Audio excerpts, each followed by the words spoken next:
व्यक्ति हो वो अभवी हो नहीं सकता। जो सम्यक्ति है वो अभवी नहीं हो सकता, सम्यक्ति भवी ही होगा। लेकिन जो अभवी है उसमें सम्यक्ति नहीं हो सकता, ये नियम है। तो दो तरह के जीव हो गए, भवी जीव, अभवी जीव। हम सब भवी जीव रखते हैं, तो हम सब जैन धर्म मिला है, तेरा पंथ मिला है और सामायिक करते हैं, त्याग पचकान करते हैं, तो हम सब भवी जीव। अब केवल ज्ञानी जान सकते हैं कि हमारा कितने भव बाकी हैं और हमारा मोक्ष कैसे होगा, कहाँ से होगा। मोक्ष अगर होना है कोई उसको रोक नहीं सकता, टाल नहीं सकता, वो नियति है, निष्पत्ति है। इस तरह से कहा गया कि संसार में कितने तरह के हमारे, तो मैं कह रहा था कि ये जैन धर्म में त्याग का महत्व है। त्याग जैन धर्म के जितने भी पर्व है वो त्याग को आगे रखते हैं, त्याग, संयम। और कई मैंने देखा, जैन लोगों को देखा, जन्मदिन आता है तो उपवास कर लेते। बोले आज उपवास क्यों? बोले आज मेरा जन्मदिन है। जन्मदिन तो खुशियों का होता है, फिर भी वो उपवास करते क्यों? बोले मेरा जन्मदिन अध्यात्म के साथ में कर्म नहीं बांधना है, इतने सारे मेरे कर्म बंधे हैं और कर्म मुझे नहीं बांधना है। तो त्याग के साथ या एकासना के साथ या कोई इसी चीज का एक साल के लिए त्याग कर देते कि एक साल तक इस जन्मदिन के उपलक्ष्य में एक साल तक ये चीज नहीं खाएंगे, बड़ी बात। तो ये भारत में बार और त्यौहार आते ही रहते हैं। तो आज फिर त्यौहार आ गया है, महिलाओं के बहुत त्यौहार आते हैं, आदमी के त्यौहार तो शायद बहुत कम होंगे। केवल आदमी का त्यौहार कोई हो तो बताओ। ज़्यादा त्यौहार सब महिलाओं से जुड़े हुए।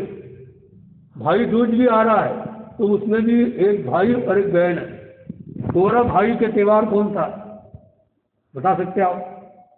इतने सारे त्यौहार आते हैं। तो आज छूत का दिन, कल दिन था तीज का, और हमारे तेरा पंथ के इतिहास के अनुसार कल हमारे धर्म संघ के छठे आचार्य माणक गणी, 6 नंबर के आचार्य माणक गणी कल अचानक देवलोक हो गए। तो यहाँ के कालू जी स्वामी हुए, इनके ऊपर जिम्मेदारी सौंपी धर्म संघ ने, बड़े बड़े साधुओं ने, कि आप चिंतन कर लो और जो आपको उचित लगे उस व्यक्ति के नाम की घोषणा करके उसे डायरेक्ट आचार्य बना दो। इतना बड़ा विश्वास जो कालू जी स्वामी हुए, उनके नाम से कालू सभागार रहा। इसी यही जमीन, ये हवेली थी, कालू जी स्वामी गृहस्थ में थे, इसी हवेली में रहते थे। उनकी माता जी भी थी और साध्वी जी कोई आई, भक्तू जी आदि कोई साध्वी जी आई, उन्होंने प्रेरणा दी और प्रेरणा लगी और जाति से सराव भी थे साधु। और दोनों ने फिर समय आने पर दीक्षा ले ली और इस तरह से अच्छा जीवन उनका जिया। तो ये रेल मगरा वाले कालू स्वामी बहुत बड़ा काम किया उन्होंने। और जब वो प्रवचन देते थे, जैसे अपने मंत्री मुनि को देखा, सुमेरमल जी स्वामी को, लगभग मैं कहता हूँ कि प्रवचन उनका भी वैसे ही रहा होगा। क्योंकि वो जब राज में आते तो उनकी फिरासत चलती, संत लोग प्रवचन सुनते, बहुत संत आते कालू जी स्वामी। एक बार की बात, कोई संत बीच में से काम से बाहर गए, देखा तो आचार्य मगुआ गणी प्रवचन सुन रहे खड़े खड़े, और तत्काल देखे वो संत बता गए, बोले मंदिर गुरु मंदिरों पर आओ। सब पदार्थ खड़े हुए, बोले ठीक है प्रवचन दो। बोले गुरुदेव अब नहीं हो सकता, वो बाइट गई। आपके सामने क्या प्रवचन? बड़ों के सामने अपनी होशियारी नहीं छाटना, सीधा साधा बन के रहना। गुरुदेव फरमाते हैं कि जो साधु संत हमारे यहाँ पर आते हैं और यदि वो शेर बन के रहते हैं तो वो न्यारे में जाएंगे तो बिल्ली बन के रहना पड़ेगा। और हमारे पास यहाँ रहते हैं, यदि बिल्ली बन के रहेंगे यानी सीधे साधे रहेंगे तो न्यारे में जाकर वो शेर बन सकते हैं। तो गुरु के सामने कभी बोले होशियारी नहीं छाटना। गुरु के सामने प्रवचन भी दे रहे हैं तो अपना प्रभाव ज़्यादा पड़े ऐसे प्रवचन नहीं देना। जो कहानी घटनाएं गुरुदेव सुनाते हैं वो जनता को नहीं सुनाना। ऐसे बहुत सारे नियम होते हैं, उनके सामने तो जितना कम बोलो उतना अच्छा रहता, ऐसा कहते पुराने संत। तो इस तरह से ये त्यौहार तो मानकगणी हुए। सुजानगढ़ के अंदर में थे, कई दिनों से बीमार हो गए तो बहुत इलाज कराया, कोई महामारी की बीमारी, सब जगह कई लोग चपेटे में आ गए थे। जैसे फ्लैग की बीमारी होती है ऐसी बीमारी को यहाँ पर लग गई, मानकगण भी चपेट में आ गए, इलाज कराया, लेकिन कई बीमारी ऐसी होती है उनका इलाज नहीं होता, असाध्य बीमारी मान लेते। तो संतों ने निवेदन किया, गुरुदेव हम चाहते हैं कि आपको स्वास्थ्य अच्छा रहे, तो लेकिन स्वास्थ्य अच्छा नहीं हो रहा है, तो एक आगे की व्यवस्था। बोले क्यों चिंता करते हो? ज्योतिषी ने कहा है कि मैं 60 साल जीऊँगा और अभी तो 42 साल का हूँ, 18 साल बाकी है, तो क्यों चिंता करते हो? कहते मालिक का मालिक कौन होता? कोई नहीं होता। तो उन्होंने ये कहा।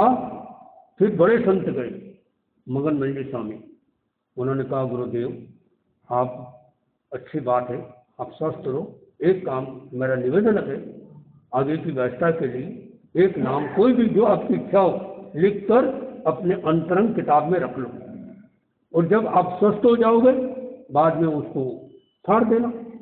तो उन्होंने कहा तुम क्यों आशंका करते हो?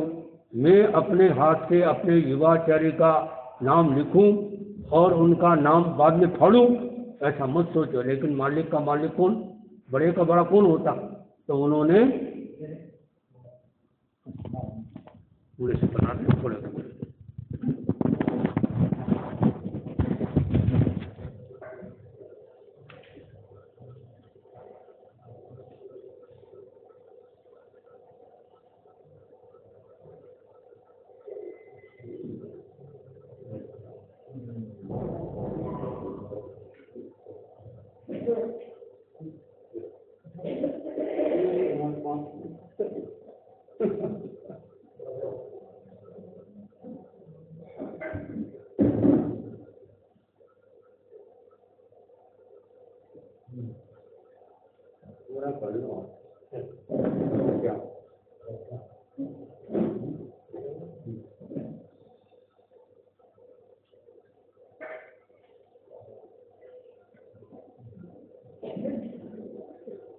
मनुष्य के चरणों में बंधन, बड़ी कृपा की मनुष्य करा रहे।